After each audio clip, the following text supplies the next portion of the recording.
ഇപ്പോൾ doctor P Sarin മാധ്യമങ്ങളെ കാണുന്നു. തത്സമയത്തിലേക്ക്. മനുഷ്യൻ അങ്ങനെയാണ് രാഷ്ട്രീയ നിലപാടുകളിൽ മറ്റുള്ളവരെ ബോധ്യപ്പെടുത്തുന്ന അഭിപ്രായങ്ങളിലേക്കൊക്കെ മാറേണ്ടത്. അപ്പോൾ അഭിപ്രായ രൂപീകരണം എന്നുള്ളതാണ് എന്നെ സംബന്ധിച്ചോളം പൊളിറ്റിക്സ്. നമ്മൾ പറയുന്ന അഭിപ്രായത്തിനോട് കൂടുതൽ മനുഷ്യർ ഐക്യപ്പെടുന്ന ആ രാഷ്ട്രീയത്തിന് ഇടതുപക്ഷമാണ് ശരി എന്നുള്ള ആ രാഷ്ട്രീയത്തിന്റെ എല്ലാതരം തുടർച്ചയ്ക്കും വേണ്ടി നിലകൊള്ളുക എന്നുള്ളതാണ് എന്റെ ഉത്തരവാദിത്തം. അത് തുടരും. ജില്ലാ കമ്മിറ്റിയിലൊക്കെ അതൊക്കെ പാർട്ടിയെ പറ്റി അറിയാത്തവർ പറയുന്ന കഥകളല്ലേ. അതില് മെമ്പർഷിപ്പ് എന്ന് പറയുന്ന പ്രോസസ് എത്രത്തോളം സങ്കീർണമാണ് എന്നും പെട്ടെന്നൊരു മെമ്പർഷിപ്പ് എന്ന് പറയുന്നതൊക്കെ അതിന് 2 കൊല്ലത്തെ ഒരു കാത്തിരിപ്പുണ്ട് എന്നുള്ളത് എനിക്ക് പോലും അറിയാം. അത് പത്രക്കാരെന്നുള്ള രീതിയിൽ നിങ്ങൾക്കും നല്ലപോലെ ധാരണയുള്ള വിഷയമാണ്. അങ്ങനെയൊന്നും യാതൊരു തരത്തിലുള്ള പ്രീ കണ്ടീഷൻസ് എന്ന് പറയുമല്ലോ, മുൻധാരണകളോ മുൻവിധികളോ ഇടതുപക്ഷത്തിൽ രാഷ്ട്രീയത്തിൽ പ്രവർത്തിക്കുമ്പോൾ യാതൊരാൾക്കും ആവശ്യമില്ല. പ്രവർത്തിച്ചുകൊണ്ടേ ഇരിക്കുക എന്നാണ്. ഞാൻ ഇന്നലെ CM-ഉമായിട്ട് കണ്ടപ്പോൾ ഉപയോഗിച്ചൊരു വാക്ക് ഞാൻ ആവർത്തിക്കുകയാണ്. വിശ്രമിക്കാൻ മടിയുള്ള കൂട്ടത്തിലുള്ള ഒരു മനുഷ്യനാണ്. വിശ്രമിക്കാൻ അനുവദിക്കാത്ത വിധത്തിൽ കാര്യങ്ങൾ ചെയ്യാനുള്ള ഉത്തരവാദിത്തത്തോടു കൂടി തന്നെ ഉണ്ടാകും എന്നുള്ളതിന്റെ രാഷ്ട്രീയമാണ് ഞാൻ പറയാനും പ്രവർത്തിക്കാനും ആഗ്രഹിക്കുന്നത്. പൊളിറ്റീഷ്യൻസിന് കരിയർ ഇല്ലല്ലോ. പൊളിറ്റീഷ്യൻസിന് ജനങ്ങളുമായിട്ടുള്ള എൻഗേജ്മെന്റുകളല്ലേ ഉള്ളത്. ആളുകളുമായിട്ട് എൻഗേജ് ചെയ്യുക എന്നും ഞാൻ നേരത്തെ പറഞ്ഞില്ലേ, അഭിപ്രായ രൂപീകരണമാണ്. കൂടുതൽ ആളുകൾ ഏത് അഭിപ്രായത്തിനോടൊപ്പം നിൽക്കുന്നു അതിനെയാണ് മാൻഡേറ്റ് എന്ന് പറയുന്നത്.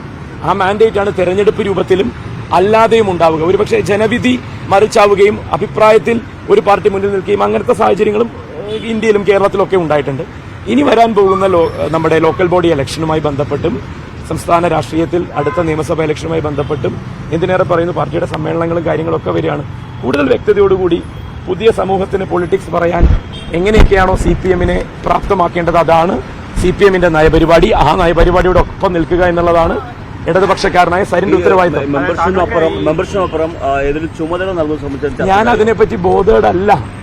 സാധാരണ ആളുകൾ വന്ന് ഏറ്റെടുക്കുന്ന കാര്യങ്ങളുമായി ബന്ധപ്പെട്ടിട്ടുള്ള കണ്ണിലൂടെ കണ്ടാലാണ് ചുമതല, ഉത്തരവാദിത്തം അല്ലെങ്കിൽ സ്ഥാനം എന്നുള്ള വാക്കുകൊണ്ടൊക്കെ നമ്മൾ അതിനെ വിശേഷിപ്പിക്കുക. അത്തരം കീഴ്വഴക്കങ്ങളുമായി ബന്ധപ്പെട്ട് തന്നെ കാര്യങ്ങൾ തുടരണമെന്നൊരു നിർബന്ധവും ഇല്ലാത്ത ഒരാളാണ് ഞാൻ.